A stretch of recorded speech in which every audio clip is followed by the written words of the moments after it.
Tất cả chúng ta đều có cái sợ trong người, và cái sợ đó nó âm thầm nó điều khiển cái hành vi của mình, cái tư tưởng của mình và cái ngôn ngữ của mình mà mình không có biết.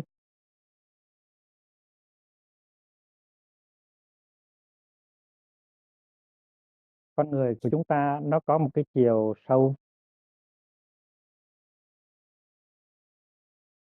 và nó có một cái bề mặt,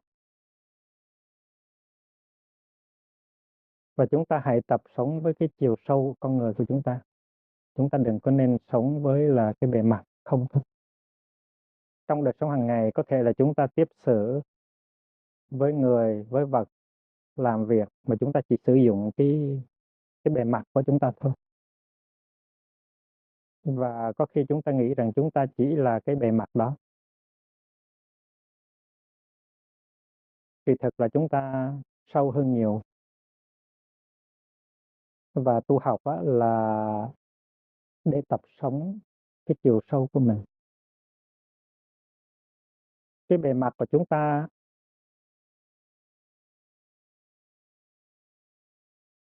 nó bị cái chiều sâu của chúng ta nó sai sự. Chúng ta phản ứng, chúng ta buồn vui, chúng ta làm cái này, chúng ta làm cái khác, chúng ta nói cái này, chúng ta nói cái khác. Chúng ta nghĩ rằng chúng ta có một cái tự do, trong khi tiếp xử như vậy, trong khi đối xử như vậy, trong khi nói năng, làm việc, suy nghĩ như vậy. Nhưng kỳ thực là chúng ta bị những cái yếu tố nó nằm ở trong bề sâu của chúng ta, nó sai sự. Thành ra có khi chúng ta làm như vậy mà chúng ta không biết tại sao chúng ta làm như. Chúng ta nghĩ như vậy mà không biết tại sao chúng ta nghĩ như vậy. Chúng ta nói như vậy mà không biết tại sao chúng ta nói như vậy. Thành ra giữa hai con người của chúng ta, con người sâu với con người cạn, nó có một khoảng cách.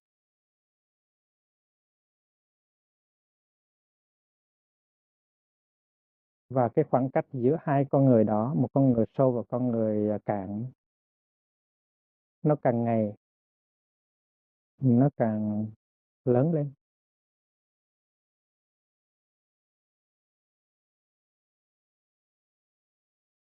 Rồi thì một ngày mai chúng ta thấy là chúng ta không có thích ứng được vào cuộc đời, mà cũng không có thích ứng vào chính ta. Chúng ta trở thành ra một cái người khách lạ của chính chúng ta, và chúng ta cũng trở thành một người khách lạ của cuộc đời. Ở Việt Nam người ta nói là có một cái thứ ma gọi là ma hời. Ban đêm con ma đó nó bỏ lại một phần nữa của nó nằm ngủ trên giường, còn một cái phần nữa của nó thì đi ăn đêm. Không biết là quý vị có nghe nói như vậy không? Thì chúng ta cũng làm như vậy,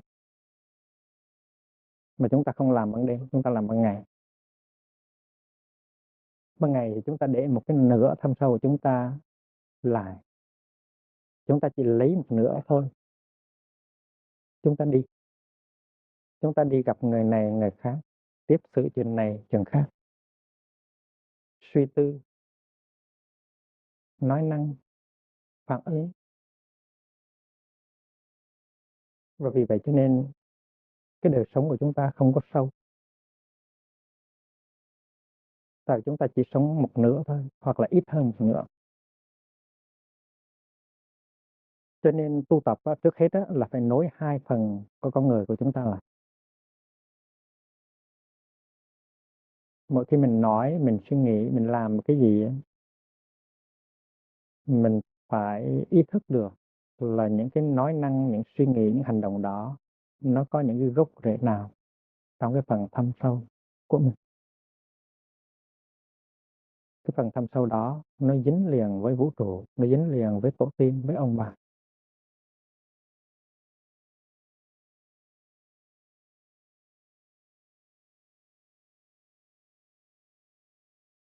Có thể là trong giây phút hiện tại mình có cảm tưởng là mình không có buồn, không có sợ, không có giận, là tại vì cái buồn, cái sợ, cái giận đó nó nằm ở phía dưới và mình chỉ sống bằng cái khúc trên, thành mình thấy là cái giây phút đó mình có buồn, có giận, có sợ. Nhưng mà kỳ thực cái buồn và cái giận đó, cái sợ đó nó có trong người mình và nó đang âm thầm chi phối mình, nó điều khiển mình một cách gián tiếp. Cho nên những cái đó gọi là những cái tiền sử samyojana, tiền sử, những cái nó cột mình và nó sai số mình.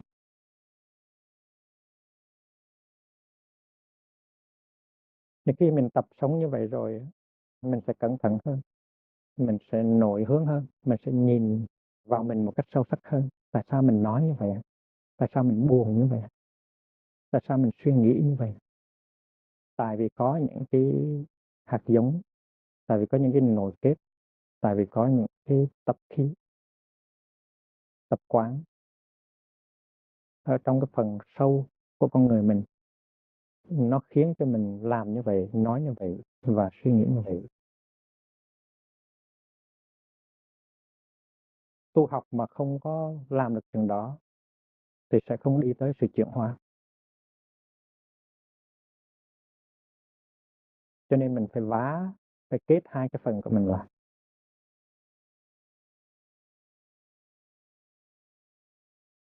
Và mình đừng có sợ hãi trong công việc làm đó. Tại đôi khi mình sợ hãi chính mình không muốn trở về cái phần thâm sâu kia. Tại trong cái phần thâm sâu kia nó có những cái vùng rất là hoang dại mà mình sợ. Rồi một khi mà mình đã thiết lập được quan hệ bình thường giữa hai phần thì lúc đó mình tạo lập được ờ, một cái không khí hài hòa. Mình thấy nó lưu thông ở trong huyết quản của mình. Huyết quản này là huyết quản tinh thần. Lúc đó mình sẽ bớt bệnh.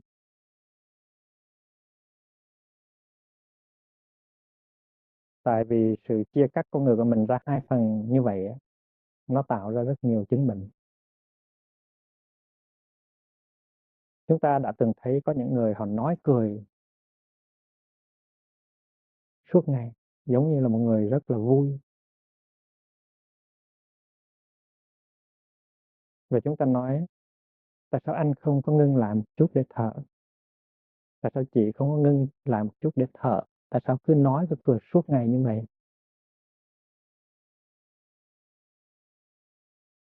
Thì người đó trả lời như thế này: nếu mà tôi ngưng lại thì tôi sẽ chết. Nếu mà tôi ngưng nói cười thì tôi sẽ chết. Tại vì ở trong người đó nó có một khoảng trống rất lớn và người đó phải tìm cách để mà khỏa lấp cái khoảng trống đó bằng tiếng động, bằng tư tưởng, bằng nói cười. Và nếu không thì trở về cái khoảng trống không đó, người đó không chịu đựng nữa. Mà khoảng trống không đó nó nằm ở cái phần dưới của mình. Người đó chỉ muốn cắt một phần trên và làm cho nó đầy cái phần trên thôi. Cho nên những người đó khi mà trở về với nội tâm họ rất đau khổ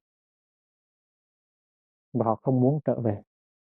Họ không thích nghe chuông, họ không thích đi thiền hành, họ không thích ngồi thiền. Và tại vì làm những chuyện đó họ bắt buộc phải trở về với cái phần thâm sâu nhất của họ. Nên đối với một người nói và cười suốt ngày như là một người hoạt động vui vẻ lắm đó, mình có thể thấy ở trong con người đó không chứng bệnh, không thể, tức là mình bị chia cắt ra bởi chính mình. Những người như vậy cần tăng thân, cần sự tu tập để có thể trở về và nối liền hai cái phần của mình lại với nhau.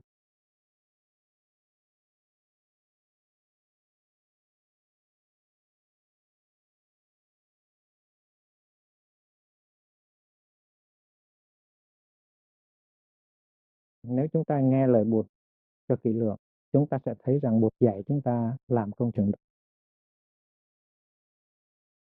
Bụt nói rằng các thầy, đây là một gốc cây,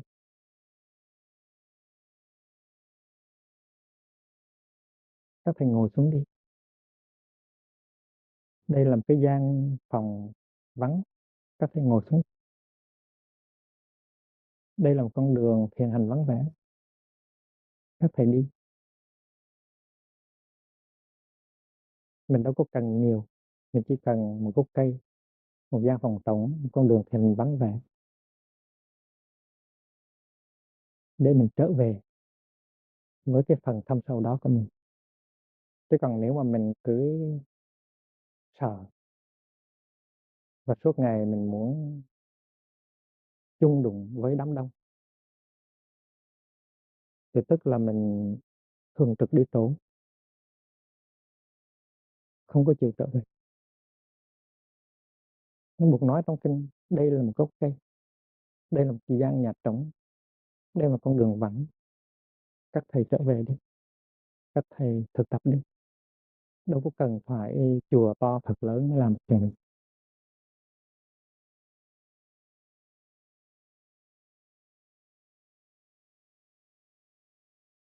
Thì cái buồn, cái sợ, cái giận, cái sự lo âu của chúng ta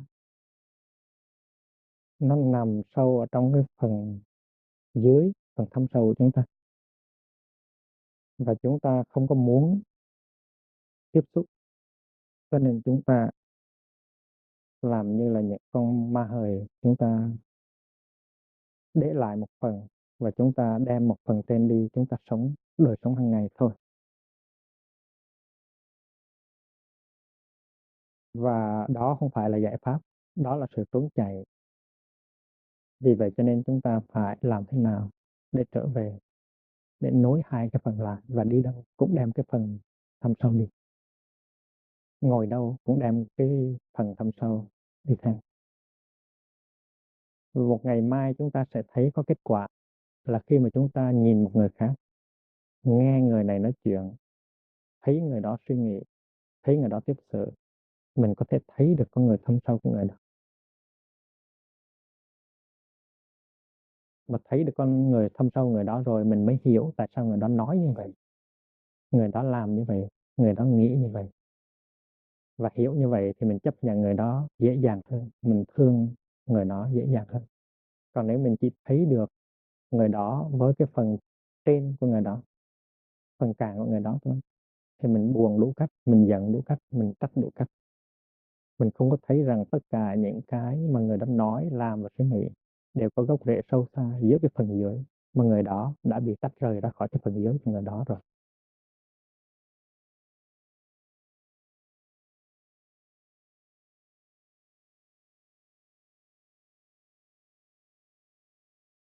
Ở trong kinh Bụt có dạy về 5 cái điều gọi là ức niệm, giúp cho chúng ta tiếp xúc với cái sợ của chúng ta, cái sợ nằm sâu ở trong tiềm thức của chúng ta. Cũng như Bụt dạy chúng ta tiếp xúc với những cái buồn, cái giận, cái lo của chúng ta nữa. Nhưng mà 5 cái điều ức niệm đó là thuộc về cái sợ, bởi vì Bụt biết rằng cái sợ là một cái vùng năng lượng rất quan trọng, nó nằm sâu ở trong tiềm thức chúng ta.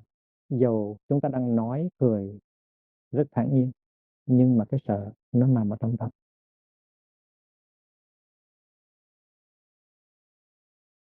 Có thể chúng ta nghĩ rằng chúng ta không sợ, nhưng mà thật sự trong cái phần dưới của chúng ta, phần thâm sâu chúng ta có cái sợ, và cái sợ đó có thể rất lớn.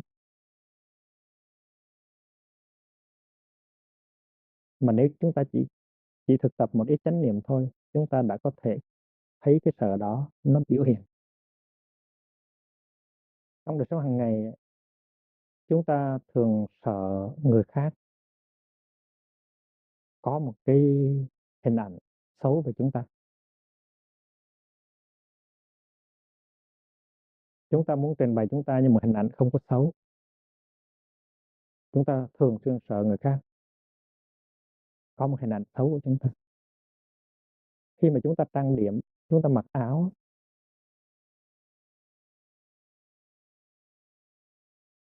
là chúng ta bị điều khiển bởi cái sở đó một cách âm thầm. Khi chúng ta soi gương, chải đầu, mặc áo, đi giày, có thể nghĩ rằng những cái việc làm đó nó rất là đơn sơ, ai cũng làm cả. Nhưng mà có thể những việc làm đó nó được điều khiển bởi cái sợ ở trong ta. Sợ người ta có một hình ảnh xấu về mình, một hình ảnh xấu về cái dáng mình, cái cái thân mình, và sợ người ta có một hình ảnh xấu về cái nội dung tâm thức của mình.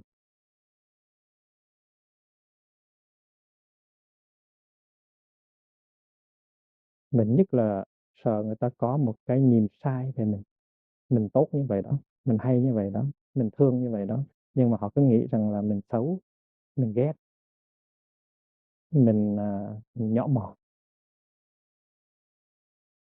Và cái sợ đó mình tưởng là không có, nhưng mà nó có. Mình sợ người ta ghét mình. Ai cũng muốn được thương, không ai muốn bị ghét cả. Và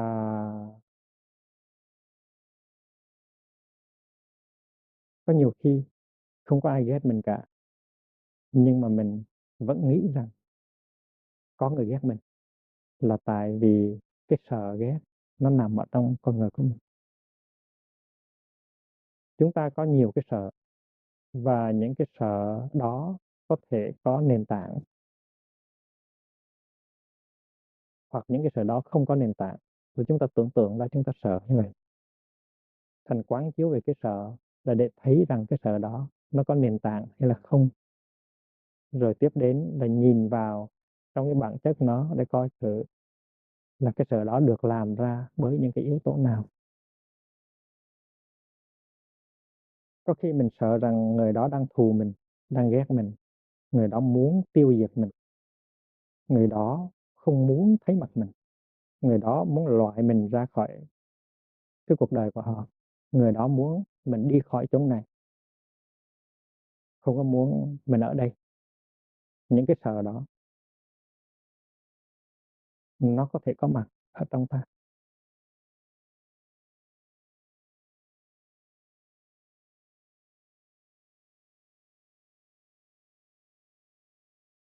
Nếu chúng ta được thương, chúng ta sợ một ngày mai người kia sẽ không có còn thương chúng ta nữa, người kia nghe những lời gièm pha của người khác, không còn thương chúng ta nữa. Nếu chúng ta không được thương, chúng ta lại sợ rằng mãi mãi chúng ta sẽ không được thương. Nó có nhiều cái sợ. Chúng ta sợ cô đơn, chúng ta rất sợ cô đơn. Là người lớn tuổi, chúng ta sợ cô đơn đã đành, nhưng mà còn trẻ chúng ta cũng sợ cô đơn. Chúng ta sợ bơ vơ, một mình, đừng bỏ em một mình.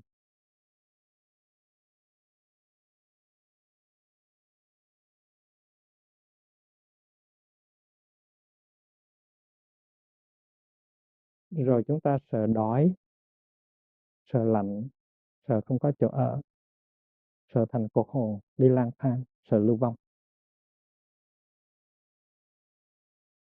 Mà hạt giống cô hồn nó có ở trong ta. Chúng ta sợ cô hồn, nhưng mà đôi khi chúng ta muốn trở thành cô hồn.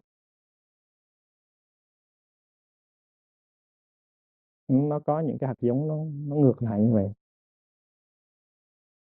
Sợ bơ vơ, sợ đi như cô hồn, nhưng mà có khi cũng muốn muốn trở thành cô hồn để đi như vậy cho nó đã.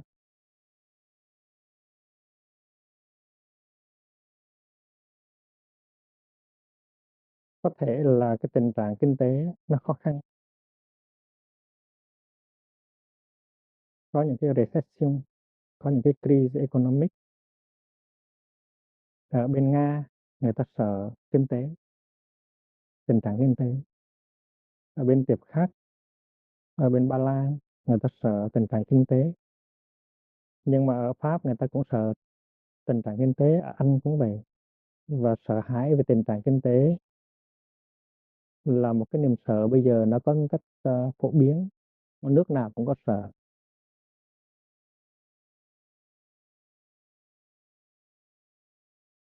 Sợ rằng mình không bao giờ đi kiếm được việc làm, sợ rằng cái việc làm mình đang có đây ngày mai mình sẽ đánh mất.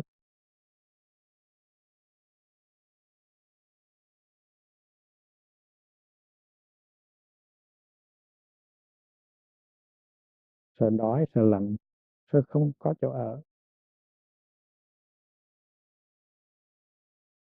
sợ bệnh, sợ bệnh tinh thần, sợ bệnh AIDS, bệnh cancer, sợ cảm, sợ cúm, sợ đủ các thứ bệnh.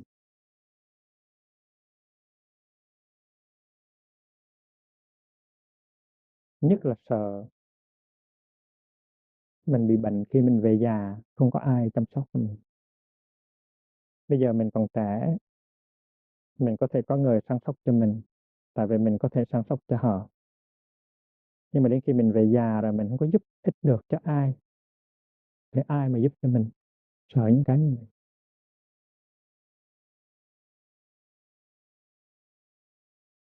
Sợ khi mình già rồi thì không có chỗ nương tựa, không có người thương, sợ mất cái người thương, sợ mất chỗ nương tựa. Khi mình già rồi thì mình xấu, mình bất lực, mình phải nhờ vả những người khác. Mình đã tự quen lo cho bản thân mình rồi, không cần ai hết. Nhưng mà mình đâu có trẻ được hoài. Và vì vậy cho nên tuy rằng bây giờ mình giỏi, nhưng mà mai mốt mình già sao? Mình già mình không giúp được cho người ta hất hủi mình.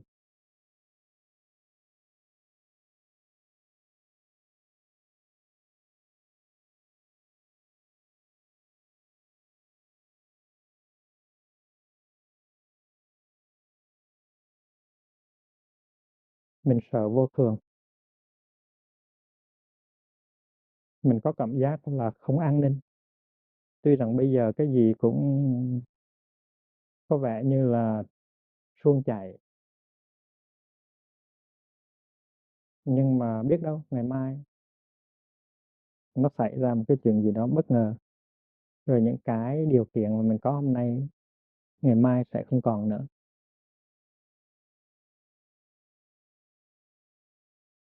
Mình sợ chết, tại vì sợ chết là một cái hạt nội kết rất lớn ở trong lòng mọi người. Giờ mình không có rõ chết là làm sao,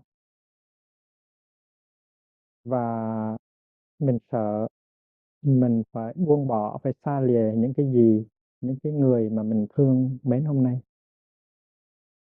và những cái gì mình trìu mến, mình ưa thích hôm nay.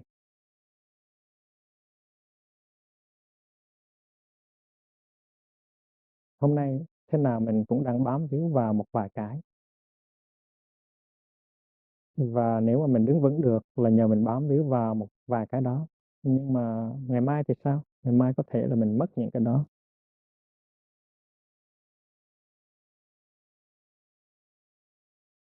Và rốt cuộc là mình sợ cô đơn, là mình sẽ hai bàn tay trắng. Đứng về phương diện vật chất thì nó không quan trọng lắm, mình nghĩ. Nhưng mà đứng về phương diện tinh thần mà có hai bàn tay trắng, không có ai để ý tới mình, không có ai lo cho mình, không có ai thương mình, mình không có đem theo một cái gì đi được, là mình sẽ bơ vơ vô cùng.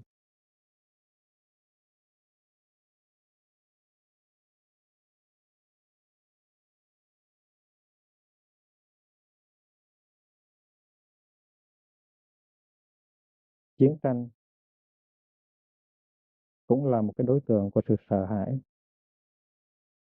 Và nhiều người trong chúng ta đang đau khổ vì chiến tranh. Chiến tranh trong quá khứ làm cho mình đau khổ đã đành rồi, nhưng mà chiến tranh trong hiện tại, chúng ta, nhiều người đã làm thân tị nạn, nhưng mà đâu có biết rằng mai mốt chúng ta sẽ làm thân tị nạn nữa. Tại vì trong thế giới hiện nay có rất nhiều người tị nạn.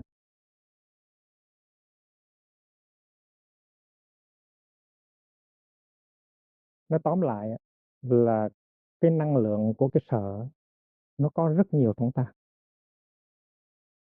Nhưng mà tại vì cái năng lượng đó nó không làm cho ta an lạc, cho nên chúng ta trốn tránh, chúng ta không có muốn tiếp xúc với cái năng lượng đó.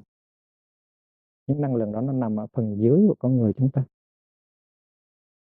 Vì vậy cho nên buộc mới dạy chúng ta thực tập 5 cái điều ức niệm để chúng ta trở về, chúng ta làm quen với những cái sợ đó, làm quen rồi quán chiếu nó. Thì buộc không có nói tất cả mọi cái chi tiết của cái sợ, nhưng mà buộc có nói 5 cái. Và là người xuất gia thì mỗi ngày phải trở về với cái phần thâm sâu của chúng ta và chào đón cái sợ của mình. Thứ nhất là tôi thế nào cũng phải già, tôi không thể nào tránh được cái sự thật là tôi phải già. I am of the nature to grow old. I cannot escape old age. Đó là một sự thật không có dễ chịu, nhưng mà mình phải tiếp xúc. Vậy thì mình 20 tuổi hay là 40 tuổi, mình cũng phải tiếp xúc với sự thật đó. Tại vì 20 tuổi hay 40 tuổi mình đều có cái sợ đó trong con người, và mình không có nên chạy trốn cái sợ. Chạy trốn là một cái giải pháp mà người ta đều áp dụng cả. Và chính vì chạy trốn chạy trốn cái sợ và chạy trốn những cái khác nữa, cho nên chúng ta đi lang thang, chúng ta trở thành ma hời. Vì vậy cho nên không có nên chạy trốn. Buộc đã cho chúng ta những cái giải pháp, và phải thấy rằng là ngày mai mình sẽ già, chấp nhận sự thật đó. Và khi mà chúng ta tiếp xúc với cái sợ già của chúng ta thì chúng ta có cơ hội để quán chiếu về nó, để nhìn vào trong tự thân của nó, để thấy được cái bản chất của nó, để cười với nó. Và trong khi chúng ta làm như vậy thì cái năng lượng của cái sợ nó sẽ giảm đi, nó sẽ biến chất. Quán về cái già của chính bản thân mình và của những người khác, nó rất quan trọng. Nó làm cho mình được thảnh thơi, được giải thoát. Mình học chấp nhận từ từ.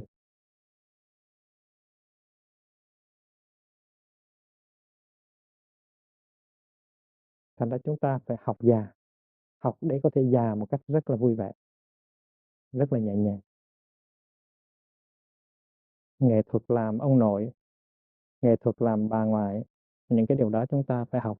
Tại vì một ông nội, một bà ngoại có thể là có nhiều hạnh phúc hơn những người còn trẻ.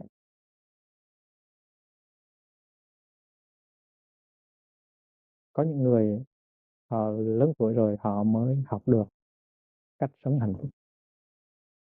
Trong tuổi thanh xuân của họ, họ đau khổ, họ chạy như là một con thoi và họ không có nếm được cái hạnh phúc. Tuổi già nó êm ả, có trí tuệ, có hạnh phúc. Và nếu mà thực tập thì chúng ta sẽ thấy rằng cái sợ nó không có đè bẹp chúng ta nữa. Cái thứ hai là tôi thế nào cũng phải bệnh. Tôi không thể nào tránh thoát bệnh. I am of the nature to be sick. I cannot escape sickness. Tức là có thân thì phải có bệnh. Nhưng mà bệnh gì thì mình không biết. Mình chỉ biết một cái là nếu mình sống đàng hoàng thì mình sẽ ít bệnh hơn. Người ta đều có bệnh hết. Và khi về già người ta có những cái yếu ớt, những cái bệnh già, thì mình cũng vậy. Tại sao mình phải quá lo? Và nếu mình tu tập á, thì khi những cái bệnh đó tới, mình có khả năng đối phó hơn. Và có những người chết rất là thanh thản, có những người chết rất là đau khổ. Và sự khác biệt là chỗ là chúng ta không có học và tập. Chúng ta học già được thì chúng ta học bệnh được. Cũng một cơn bệnh, nhưng mà người đi qua thì rất đau khổ, mà người đi qua thì là không đau khổ lắm. Nó tùy thuộc ở cái khả năng, ở cái cách thức của chúng ta đi ngang qua cơn bệnh đó mà thôi.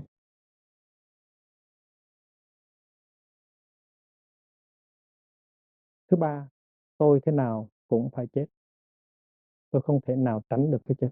I am of the nature to die. I cannot escape dying. Tự quán là một phương pháp thiền tập rất là quan trọng. Tập chết. Mình đừng có đợi chết rồi mới chết. Chúng ta hãy tập chết trong từng giây phút. Và càng tập chết chừng nào thì ta càng sống ra tươi mát từng đó. Rất là lãng kỳ. Nhưng mà nếu mà chúng ta không chết thì chúng ta không sống được. Chúng ta phải tập chết hàng ngày. Và chính nhờ cái tập chết đó, trước hết là ý thức về cái chết của mình, mà chúng ta sống thực sự. Và tới một ngày kia, chúng ta sẽ thấy rằng cái chết cũng không có gì là ghê gớm lắm.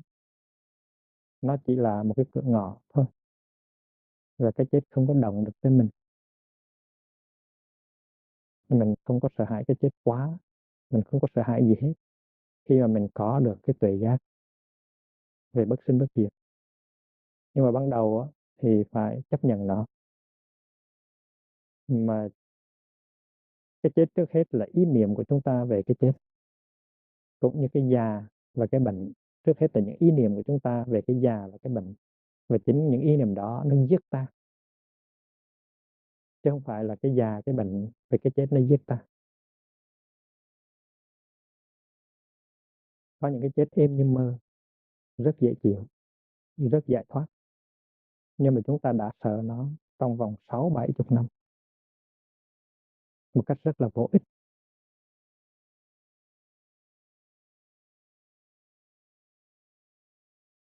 Thứ tư, tất cả những người tôi thương mến hôm nay, tất cả những gì tôi trân quý hôm nay,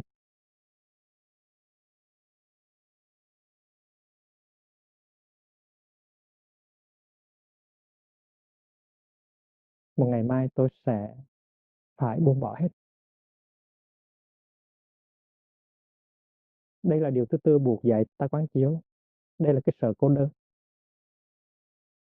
Cái này không hẳn là sợ mất nhà, mất xe, mất tủ lạnh,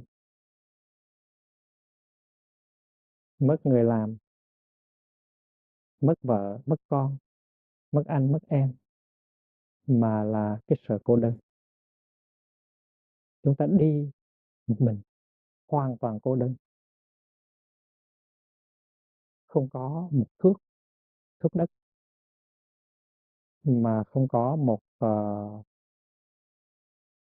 cái dụng cụ tối thiểu để bảo vệ, không có một cái dụng cụ tối thiểu để che chở, không có ai đi theo hết.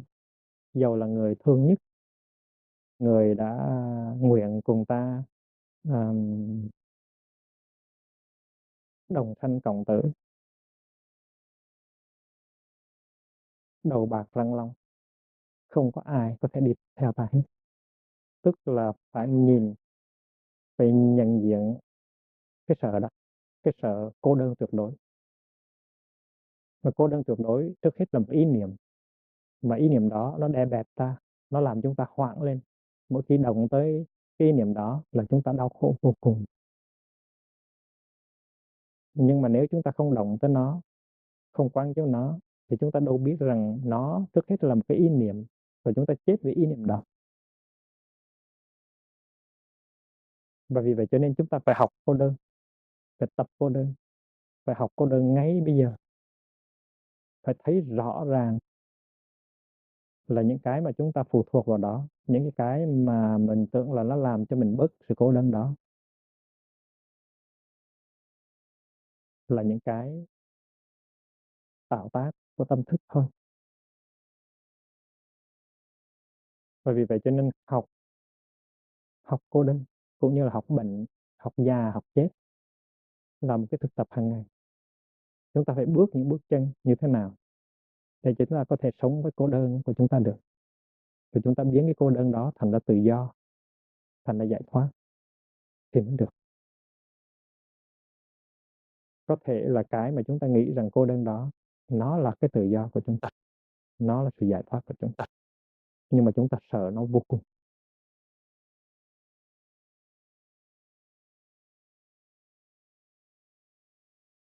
Thứ năm,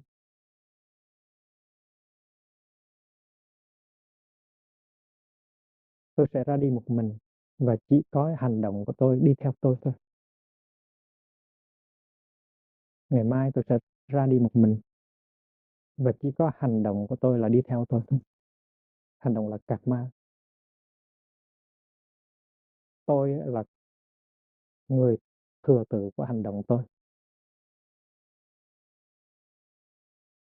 của hành động tôi là người thừa tự duy nhất, và vì vậy cho nên tôi gánh chịu tất cả những hành động của tôi. Và buộc dạy chúng ta quán chiếu, buộc dạy chúng ta rằng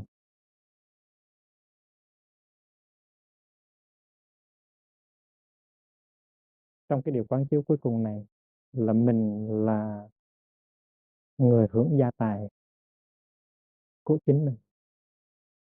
Gia tài này tức là thân nghiệp, không nghiệp, ý nghiệp. Và một cách gián tiếp buộc dạy rằng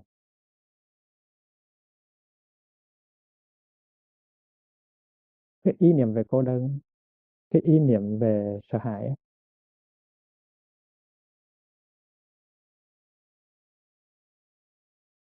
chúng ta phải quán chiếu để thấy rằng là chúng ta luôn luôn có cái nghiệp quả chúng ta đi theo chúng ta. Nghiệp quả này có thể là tiêu cực, có thể là tích cực. Và cái điều quán chiếu thứ năm này nó mở cho chúng ta một cái lối thoát, là nếu chúng ta sống có chánh niệm, nếu chúng ta tạo ra những cái nghiệp nhân tốt, thì chúng ta luôn luôn được nâng đỡ bởi những nghiệp nhân tốt hơn ngay trong hiện tại, và bất cứ một thời điểm nào, ở bất cứ một thời điểm nào trong tương lai, cả cái khi chúng ta lìa đời, thì tất cả những cái đó vẫn đi theo để chống đỡ chúng ta. Vì vậy chúng ta có một cái quyền hạn nào đó về hiện tại và về tương lai của chúng ta, và chúng ta phải biết sử dụng, chứ không phải năm cái điều ước niệm đó là năm cái điều học tập để chấp nhận mà thôi. Năm cái điều đó là năm điều quán chiếu để phá vỡ những cái gông cùm của ý niệm, của sợ hãi, và đồng thời giúp cho chúng ta tạo ra những cái cơ sở rất vững chãi cho chúng ta trong hiện tại và trong tương lai. Nhưng cơ sở đó làm cho chúng ta, giúp cho chúng ta không còn sợ hãi nữa. Trong tâm lý học Tây phương á, thì người ta nói đến cái sợ như là một cái xúc cảm mạnh, một cái emotion. Và người ta nói rằng khi mà mình có chuẩn bị thì mình sẽ không có bị cái xúc cảm mạnh đó nó đè bẹp, nó lôi kéo.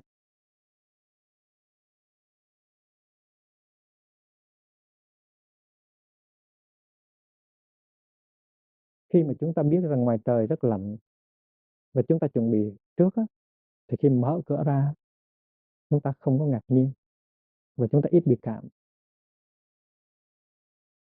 Nhưng mà nếu chúng ta không biết rằng ngoài trời lạnh mà chúng ta ra mà nó lạnh cách đột ngột như vậy thì chúng ta có thể bị ngạc nhiên, chúng ta có thể bị cảm rất dễ dàng. Cái sự khác nhau là chỗ chúng ta có chuẩn bị hay không.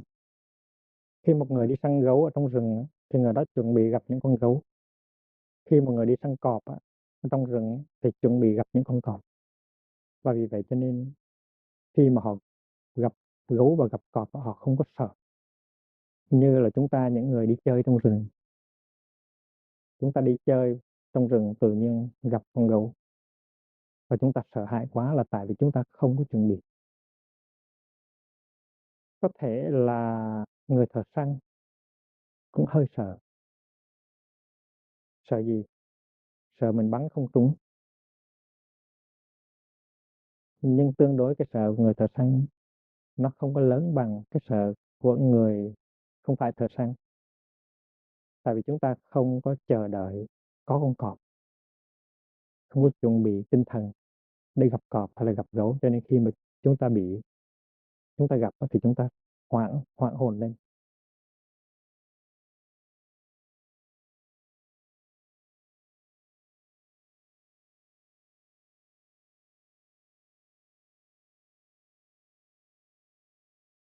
Vì vậy cho nên chuẩn bị tâm lý rất là quan trọng.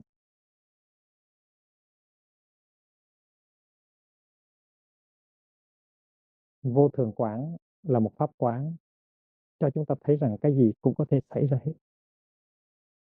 Tại vì chúng ta sống mà chúng ta nghĩ rằng tai nạn xe hơi á, và bệnh căng xe nó chỉ xảy ra cho người khác thôi, nó không có thể nào xảy ra cho mình được.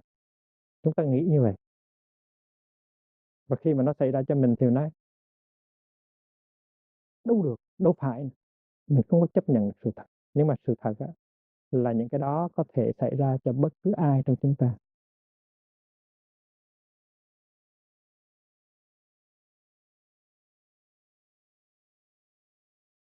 Trước hết thì chúng ta khi mà thực tập vô thường quán thì chúng ta thấy rằng cái tai nạn kia nó có thể xảy ra cho mình nữa. Và ban đầu á, thì mình có cảm tưởng là mình sống trong một thế giới đầy những cái bất trắc. Người thương mình hôm nay có thể ngày mai không thương nữa.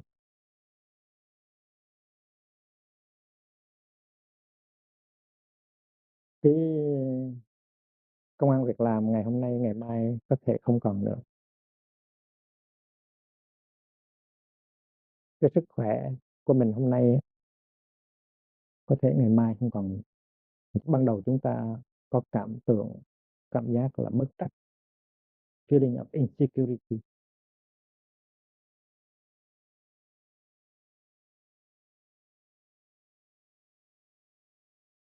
Nhưng mà sự thật á, tiếp xúc với sự thật nó đem tới nhiều lợi lạc. Chúng ta sống sâu sắc những cái giây phút trong hiện tại. Trước hết á,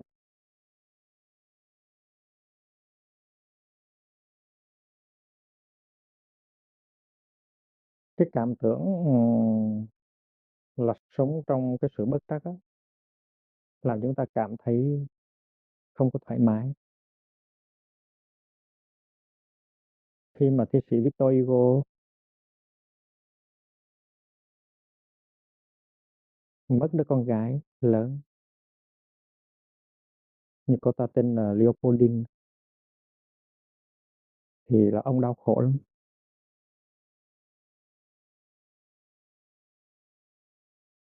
Ông rút lui về miền quê ở Villequier, và ông không có thấy trời thấy đất gì nữa hết, và ông tự giam mình trong cái đau khổ của ông. Và trong một bài thơ ông viết tại Villequier, trong thâm tâm ông thì ông rất muốn oán trách thượng đế. Ông nói tại sao một cô con gái tươi mát như vậy, mạnh khỏe như vậy, mỹ miều như vậy mà lại có thể chết được. Và ông thấy được, ông tiếp xúc được với cái sự thật vô thường.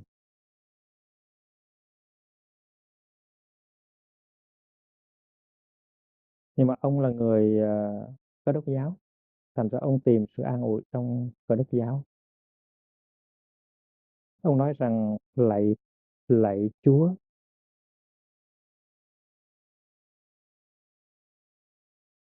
con trở về với Chúa. Con biết rằng con người là phải tin vào Chúa.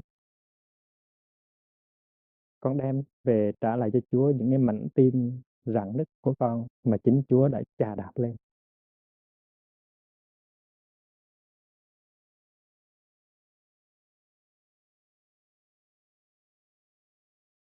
Je vous porte apaiser ces morceaux de cœur plein de votre gloire que vous avez brisés. Con biết rằng Chúa sắp đặt mọi cái. Con biết rằng Chúa là nhân từ, là bác ái. Nhưng mà chúng con, người trần mắt thịt, không thể biết được, không thể nào biết được cái hành động của Chúa, cái dự án của Chúa. Thành ra chúng con có cảm tưởng là đi trong ban đêm, không có biết được gì cả. Je viens à vous, Seigneur, confessant que vous êtes bon, clément, indulgent et doux, ô Dieu vivant. Je confesse que vous seul savez ce que vous faites et que l'homme n'est rien qu'un jonc qui tremble au vent. Con biết rằng chỉ có Chúa mới biết được cái gì Chúa đang làm thôi.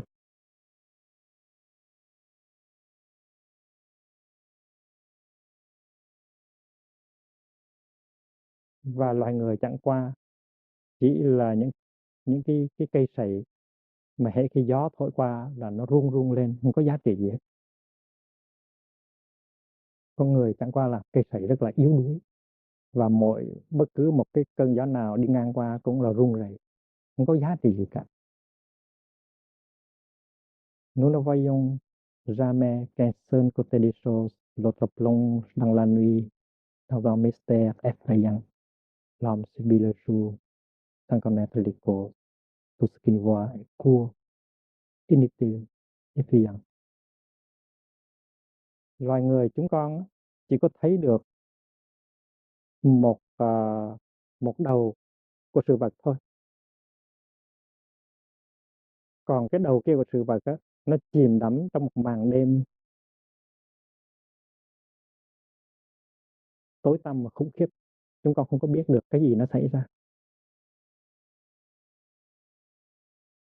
Con người gánh chịu những cái thảm họa mà không biết được cái nguyên do của nó.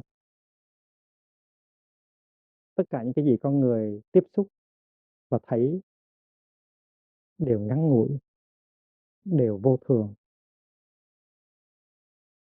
đều mong manh. Ông nói như vậy. Tức là thi sĩ Victor Hugo không phải là người đạo buộc, nhưng mà đã tiếp xúc được với cái sự thật vô thường.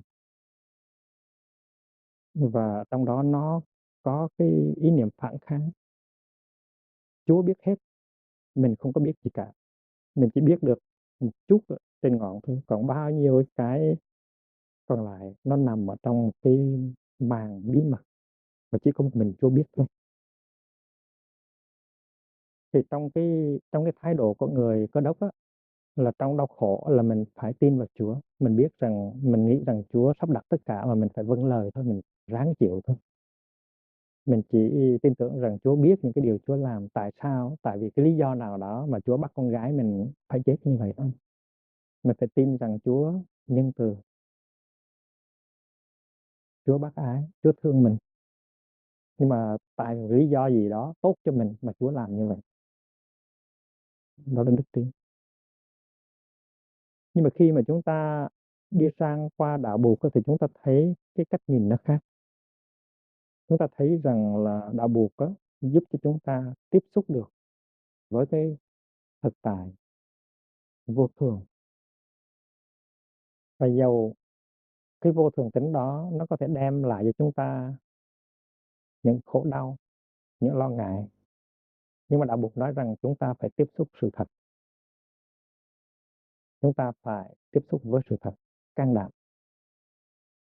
Cái bệnh sida đó, cái bệnh cancer đó, cái tai nạn xe hơi đó có thể xảy ra cho chúng ta, chứ không phải là chỉ xảy ra cho những người xung quanh thôi.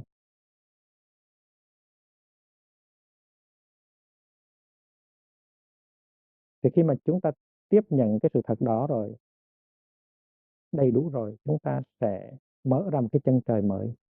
Chúng ta sẽ sống một cách tỉnh giác. Chúng ta không coi thường mỗi cái ngày của chúng ta nữa. Mỗi ngày cho chúng ta 24 giờ trở thành một viên ngọc quý. Và chúng ta nguyện sống 24 giờ đó một cách rất là sâu sắc. Mỗi ngày là một tặng phẩm của đất trời.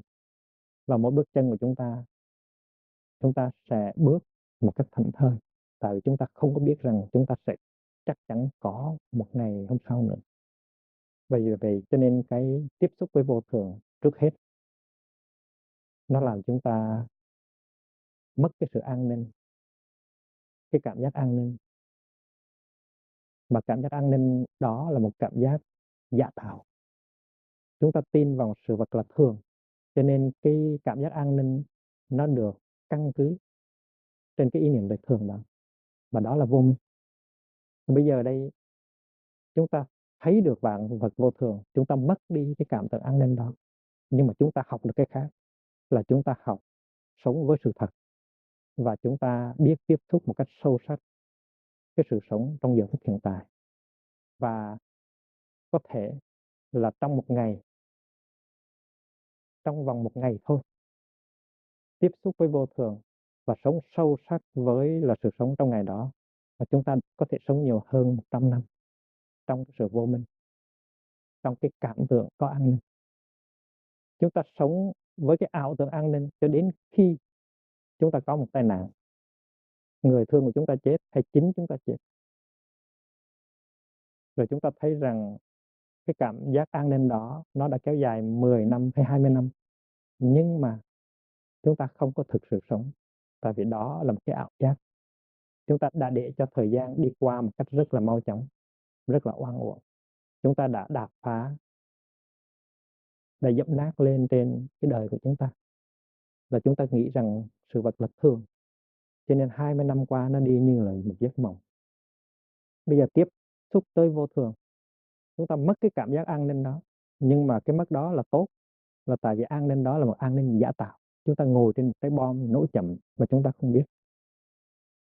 Bây giờ chúng ta biết rằng chúng ta đang ngồi trên một chiếc bom nổ chậm, chúng ta đứng dậy,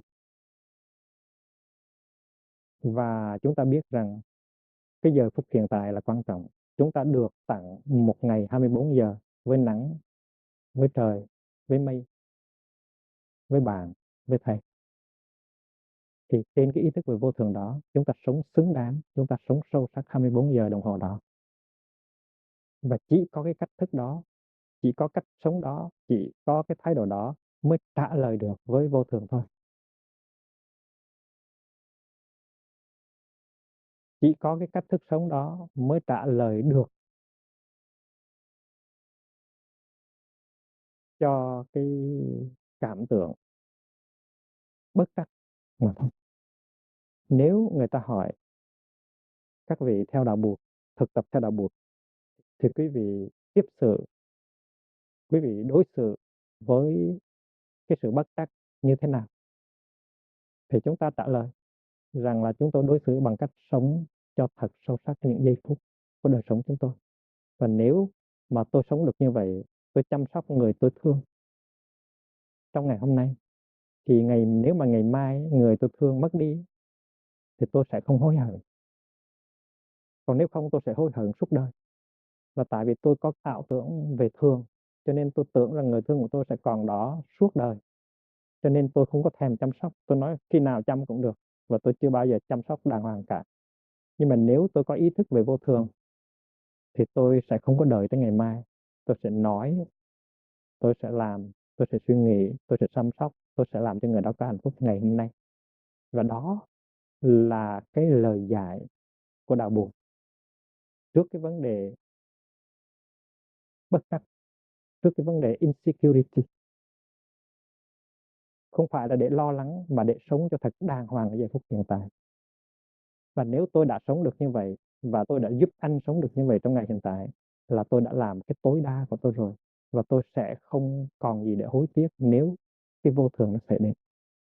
Đó là cái tuệ giác của đạo Bụt, chứ không phải là tiếp xúc với vô thường chỉ để có sợ hãi và bất an. Cái sợ hãi đó, sợ bất an đó có thể có lúc đầu để đánh tan đi cái ảo giác về thường và về ngã. Nó làm cho sự sống không có mặt. Bây giờ đây, cái sự tiếp xúc với vô thường vô ngã nó giúp cho chúng ta tiếp xúc thực tế sâu sắc với sự sống và làm cho sự sống có mặt. Thì bây giờ để đối phó với những cái sợ, những cái vùng năng lượng sợ hãi mà nó có trong ta, thì đạo Bụt đã có những cái giải đáp rất là rõ rệt. Trước hết đó là giới. Giới là gì? Giới là sống cho chánh niệm. Tại vì giới luật á, là hoa trái của chánh niệm. Giữ gìn cho tôi, giữ gìn cho anh. Chúng ta thực tập giới trong khi ăn, trong khi uống, trong khi nằm, trong khi ngồi, trong khi nói chuyện, trong khi tiếp sự. Tức là chúng ta thực tập chánh niệm. Giới nghĩa là không làm ra, không nói ra, không nghĩ ra những cái điều mà nó có thể gây đau khổ cho ta và cho người khác trong hiện tại, trong tương lai. Giới là như vậy. Chứ giới không phải là một số những cái sự cấm kỵ. Giới là một trong tam học, là tăng thượng giới học. Tức là chúng ta phải sống từng giây phút với giới. Tôi sống như thế nào mà có tỉnh thức trong giờ phút này? Tôi giữ gìn cho tôi và tôi giữ gìn cho anh. Có được sự sống, có được hạnh phúc trong giây phút hiện tại. Thì cái đó nó nằm ở trong tầm tay của chúng ta. Không có thể nói rằng chúng ta bất lực trước cái vô thường. Mà chúng ta biết rằng nếu mà chúng ta thực tập giới cho đàng hoàng trong giây phút hiện tại thì chúng ta không có gì đáng lo sợ. Trước mặt vô thường, chúng ta có thể cười được. Chúng ta nói ta đã làm cái tối đa mà ta có thể làm. Vô thường tăng thượng giới học. Tức là chúng ta sống không có buông thả. Giới nó chứng tỏ rằng chúng ta nắm được cái tình trạng, nắm được cái chủ quyền, nắm được cái tình trạng. Chúng ta không có trốn chạy. Giới nó có nghĩa là chúng ta sống hai phần của con người của chúng ta cùng một lần. Chúng ta biết rằng sống theo giới luật là giữ gìn cho ta. Không phải là giữ gìn một phần trên mà thôi, giữ gìn luôn cả phần dưới. Không phải giữ gìn cho riêng ta mà cho các bạn ta. Thành ra mỗi lời nói của tôi, mỗi ý tưởng của tôi, mỗi cái hành động của tôi, nó có cách bảo vệ tôi và bảo vệ anh trong hiện tại cũng như trong tương lai. Cái đó gọi là giới. Và sự ngược lại của giới là sống buông thả, không trách nhiệm. Nói những điều không trách nhiệm, làm những điều không có trách nhiệm, nghĩ những điều không có trách nhiệm.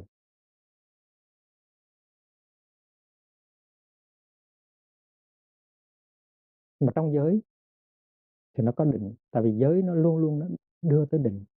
Mình không có giữ giới được nếu mình không có định.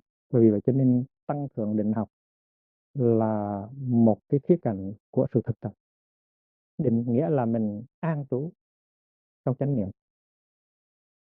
Mình đừng có buông thả, mình đừng có đánh mất mình. Mình đừng có làm một con ma, bỏ một cái phần dưới mà bay đi lên để kiếm trác những cái âm thanh, những cái hình ảnh, những cái tiếng cười mà khỏa lấp cái sự trống không to lớn ở trong con người của mình.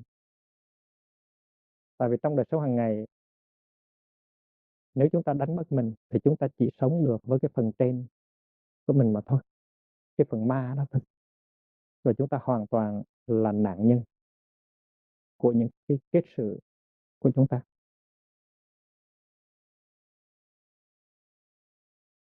Cho nên khi mình đi thì mình phải thật sự đi. Khi mình ngồi là mình phải thật sự ngồi. Khi mình đứng mình phải thật sự đứng. Khi mình nói là mình phải có mặt đó. Mình nói với tất cả con người của mình, chứ đừng có nói với cái phần trên của mình mà.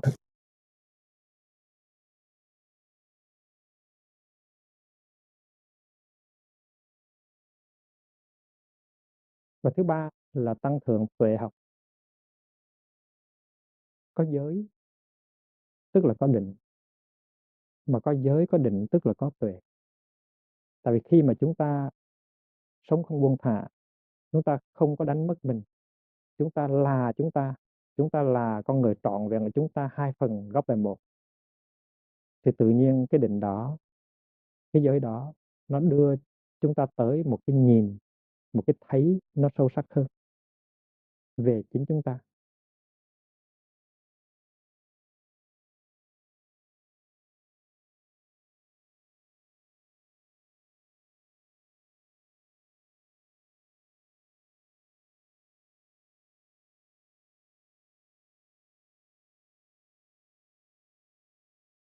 Tuệ tức là cái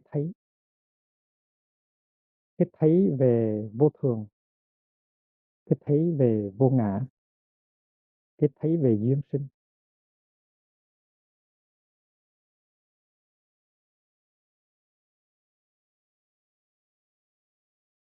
Khi mà chúng ta thấy được cái thực tại, khi chúng ta có thể nhìn vào ở trong cái sở của chúng ta sẽ khám phá ra rằng cái sở của chúng ta nó được làm bằng chất vô minh.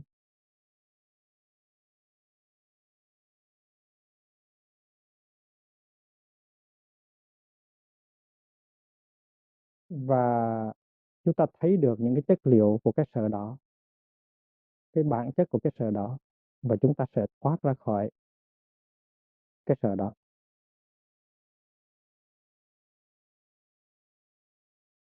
Chúng ta hãy lấy một cái ví dụ là một cặp vợ chồng kia không có hạnh phúc với nhau. Người chồng thường xuyên làm khổ người vợ, hoặc là người vợ thường xuyên làm khổ người chồng, hoặc là hai người thường xuyên làm khổ nhau.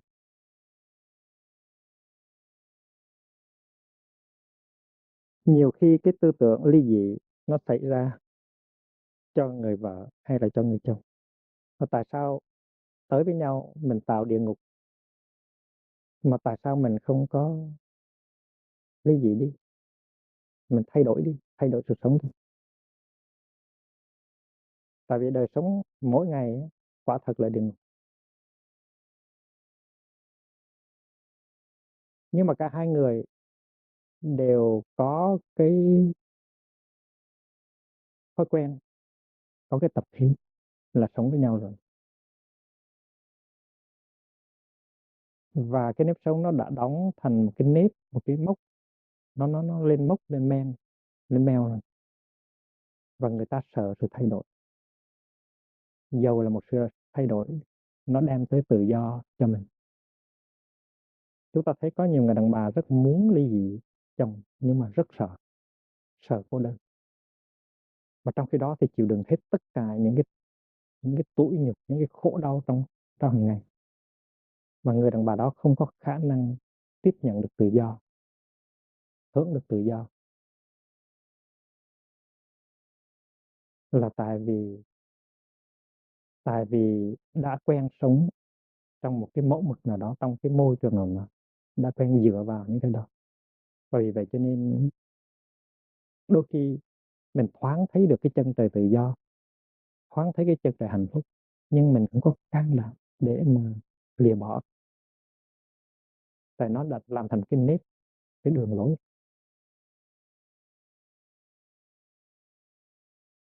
Chúng ta hãy nhìn lại chúng ta không phải cặp vợ chồng đó, nhưng mà chúng ta có những cái nếp có sẵn trong óc chúng ta, trong con người của chúng ta. Chúng ta có những cái quan niệm về hạnh phúc, chúng ta có những cái quan niệm về an ninh rất là xưa, rất là cũ, rất là xấu, rất là sai lầm. Và chúng ta bám vào những quan niệm đó và chúng ta sống. chúng ta không có khả năng rửa sạch những cái lề lối suy nghĩ đó, lề lối quan niệm đó, để chúng ta có thể tiếp xúc với cái hạnh phúc, với cái tự do thật sự.